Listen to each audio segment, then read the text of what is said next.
Bonsoir les enfants, c'est papa. Bienvenue dans notre dernier podcast de la journée les enfants, bienvenue à la clinique. On dit généralement, si ta vie ne sert pas à grand chose, au moins que ta mort elle sert à quelque chose. L'une des rares choses qui arrivent aux gens, c'est que leur mort ou leur vie servent à quelque chose à la collectivité.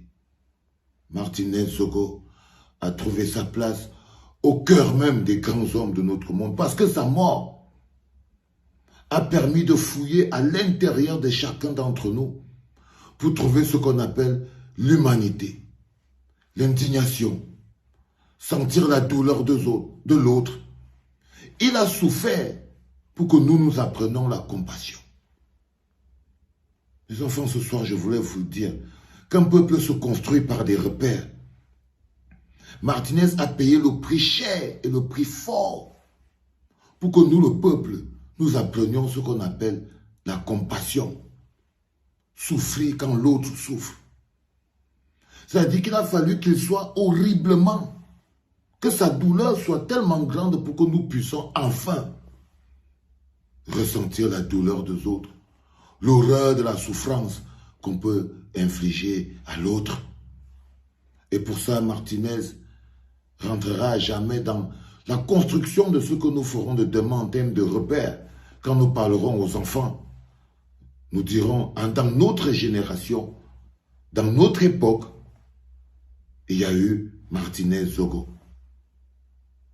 Les enfants, devenir quelque chose de plus grand est très important.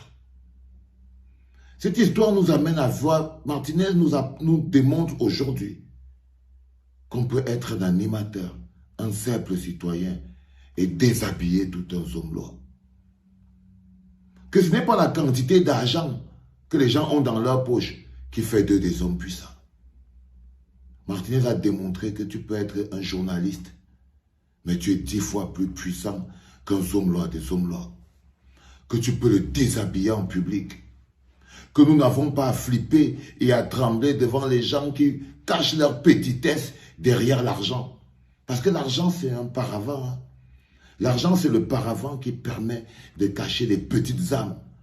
L'argent, c'est le paravent derrière lequel se cachent les petites âmes, les petites personnes qui n'ont rien à offrir au monde en termes de contenu et qui se servent de tout ce qui est paravent extérieur. Et l'argent est un puissant paravent pour cacher la cancritude.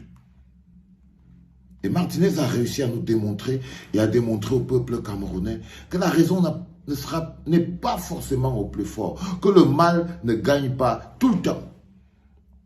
C'est des repères historiques. Que le mal ne gagne pas tout le temps. Si Martinez avait dit à Amougou qu'il veut te mettre en prison, vous n'aurez pas cru. C'est important pour nous de fixer dans nos repères de notre histoire ce qui se passe aujourd'hui. Aujourd'hui, un mec comme Amougou Belinga, excuse-moi mon bébé, en ce moment, il goûte au bonheur de la torture psychologique. En ce moment, il est à sa première étape. Ce qui se passe en ce moment dans la machine, on est en train de le déshabiller de tous ses attributs de Zomlois. On lui enlève ses vestes de Zomlois.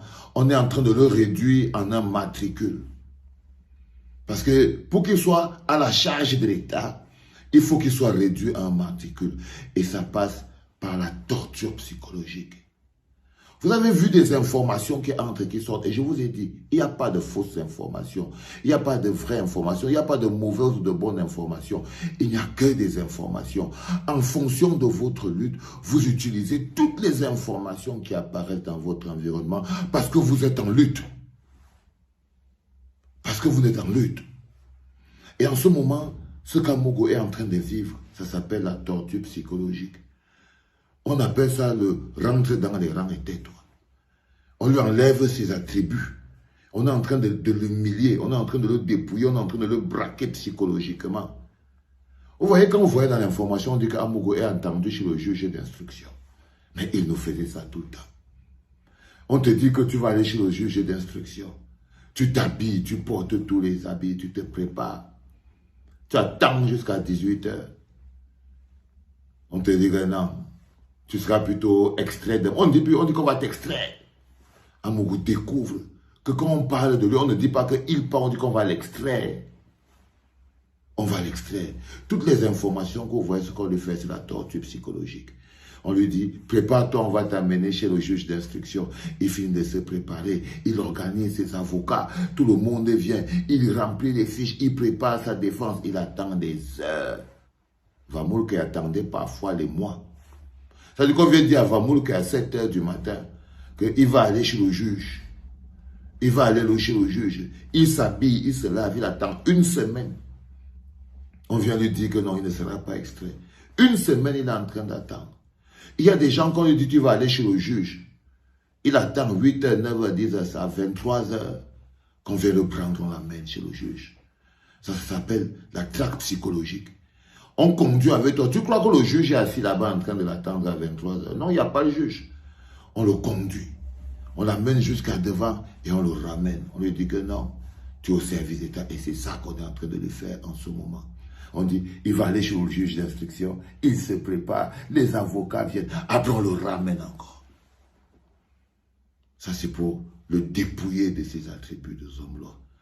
Là, à cette heure-ci, il est dans son lit en ce moment à Mogo. Il est dans son mandat, il s'est couvert. Il a peur parce qu'il ne sait pas si Eko va descendre sur lui avec les coudes et tout et tout. Et en même temps, il est sur son iPhone, il est en train de parler au téléphone avec Mélissa. Ou bien il est en train de regarder ce podcast, les enfants. Les hommes, le peuple est plus grand que ça. Mais le plus dingue encore, c'est que pendant que nous on attend que Laurent Esso, ça c'est encore des informations toujours, pendant que nous attendons que Laurent Esso doit descendre parce que il est impossible que vous pensiez seulement un seul instant que ce qui se passe aujourd'hui, l'homme qu'on appelle Laurent Esso, seulement par le mutisme va se mettre hors d'état de nuire. Non les enfants, ce bonhomme a dit avec sa bouche, finissez le travail. Ce n'est pas moi, c'est Danoué.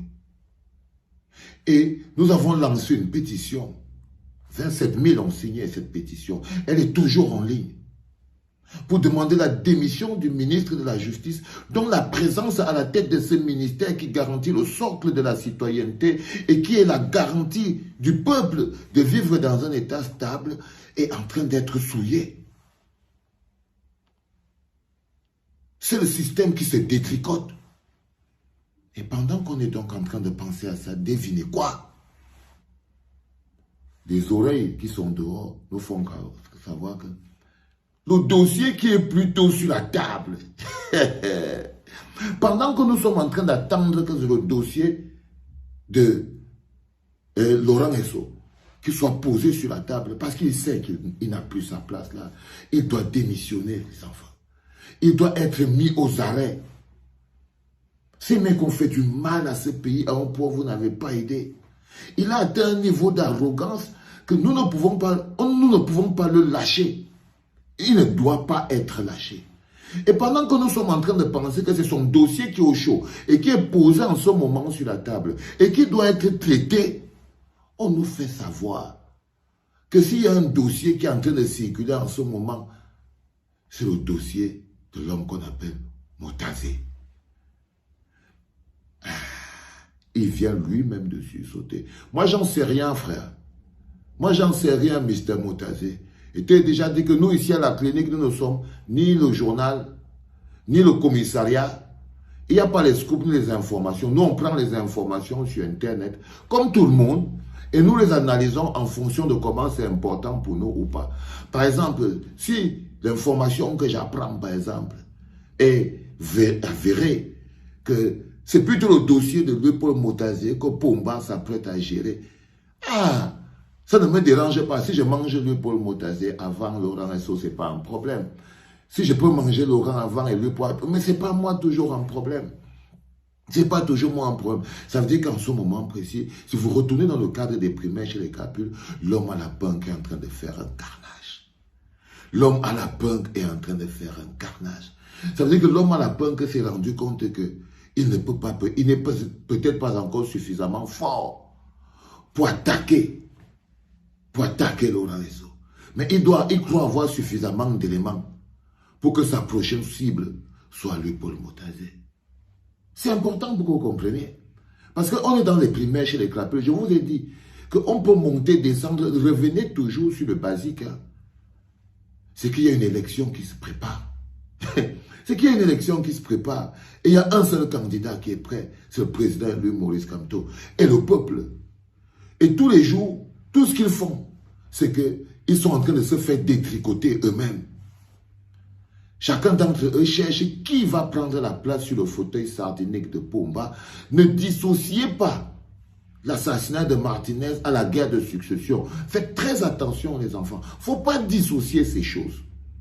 C'est totalement lié. C'est totalement lié. Ça dit que Pomba, en ce moment, est lui-même dans la même marmite. Et l'homme à la punk sait que Pomba n'est pas immortel. Il sait que Pomba n'est pas immortel. Ce sera forcément quelqu'un d'autre qui va s'asseoir sur le fauteuil sardinique et qui va devoir bénéficier de la machine, si la machine existe encore. Alors s'attaquer à Laurent Esso direct après le Zomlo, ça lui paraît un peu compliqué. Alors, il se raconte, information internique, il se raconte qu'il a décidé plutôt que l'une des personnes qui peut attaquer, parce que compromise, il se raconte aussi que le Motazé, en ce moment, Pomba n'est pas très content de lui aussi. Et lui profite de ses failles, hein, l'homme à la punk, c'est un charismatique. Il profite de ses failles. Si les gars ne font pas attention, il va les démanteler. Hein. Je vous promets. Si les autres bonhommes d'en face là ne font pas attention, l'homme à la punk va les démanteler. Il va les démanteler. Donc, pendant qu'on est là assis tranquille, en train d'être nous dans les murs, les histoires de Mélissa, il a décidé que sa prochaine cible, il n'est pas encore suffisamment mûr pour attaquer Laurent Esso, mais il peut amocher Motazé, parce qu'il a aussi déjà parti sonder le cœur de Pomba. Il sait que Pomba a envie de régler un compte à Motazé. Bah oui, les enfants, on est à la clinique. On parle tout ce qu'on entend. On verbatime tout. Je vous ai dit qu'il n'y a pas de vraie information ou de fausse information. On est dans le fighting. Donc, toute information qui vient sur Internet, si tu peux l'utiliser pour fragiliser l'autre, n'aie pas peur. Le reste, on va gérer. Ou bien tu peux trouver un travail au quotidien, le jour, la mutation. Là-bas, tu peux commencer à dire que non, moi j'ai les scoops. Non, non, on n'a pas de scoop. On donne tout parce que la Motazé, lui-même, il doit savoir que c'est son dossier qui est posé sur la table de l'homme à la punk. En ce moment, qu'on croyait que c'était pour son pote, le ministre de la Justice, Laurent Esso. Non, non, non, non, non, non, non, non. Le Paul Motazé, donc, s'il te plaît, ne te laisse pas berner, ne pars pas là, tu commences à te balader partout. Tu es la prochaine cible de l'homme à la punk. Tu entends, non, Motazé? Tu es la prochaine cible de l'homme à la punk. On croyait que c'était Laurent Esso. Mais non. Les petites informations qu'on a, non, tonton Louis-Paul, c'est que c'est toi le prochain. Le gars a décidé que ce qui va se passer dans votre camp là, c'est-à-dire que si quelqu'un reste, c'est qu'il est fort. Que si quelqu'un reste, donc si vous pouvez réagir, il faut réagir maintenant. Il faut réagir maintenant. Vous voyez qu'il a mis écho derrière, non? Ouais, c'est bon. Il va vous prendre morceau par morceau, one by one. Sauf si vous réussissez à vous relever et vous remontez un peu avec les yeux. Parce que si vous ne faites pas remonter les vieux dossiers, donnez les dossiers. Hein. Entendez, non, les Motazé, donnez les dossiers, sortez les dossiers. Sortez les dossiers, on n'a pas encore fini avec les stades de Lembe et tout. Faites une remontada. Hein. Faites quelque chose, les gars. Ne traînez pas, le peuple veut voir. Il faut que ça bouge. Sérieux, parce que si tu ne bouges pas, non, le Paul Motazé, si tu ne bouges pas, l'homme à la punk, il va te cueillir. Il va te cueillir. Tu es presque cuit même d'ailleurs. Mais tu ne sais pas. Tu es presque cuit, mais tu ne sais pas. Donc fais gaffe, en ce moment précis, c'est toi qui seras le prochain. C'est toi qui seras le prochain. Les enfants, c'était le dernier podcast de la journée. Demain, je vous l'avais annoncé en vous disant que si jamais le bonhomme il a son mandat de dépôt à Kondengui, je vais mettre ma douleur en musique. Et demain, je vais vous servir ça chaud, les enfants. Propre. C'était papa. Bonne nuit les enfants.